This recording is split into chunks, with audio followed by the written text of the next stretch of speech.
BAKAKAG TV télé askan wi BAKAKAG TV télé askan wi ma ne la dawal gaaw abonné si BAKAKAG TV. Jamais dans nos cœurs. Papa John dem na Wally mi ngi fi il assure le flambeau.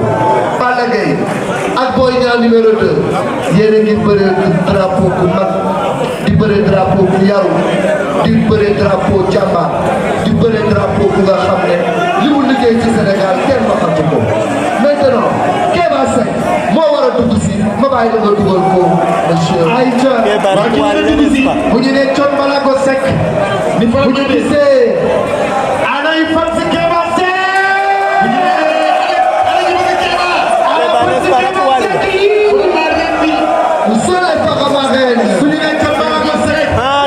bu ñu gisee Kéba Seck xel yëpp dafay daal di dal ñu may la ngeen tàcc bu baax a baax Kéba Seck mu daal di ñëw Maria Kéba Seck ay jël sur scène jaajëf ndeysaan Cheikh nag gasoo li mu def li mooy colère aji Kéba may si biga man l'homme le plus beau 12 mars 55 Kéba Seck non Kéba Seck 14 mars 2021 Kéba Seck kooku mooy Thione 12 mars 1955 Thione Seck est né 14 mars 2022 Thione nous a quittés et Thione restera toujours parmi nous jërëjëf Papa Thione.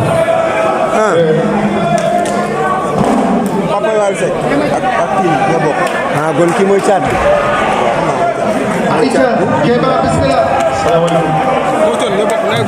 waaw mooy caat bi ma penda moo topp ci Thione kii mooy caat bi.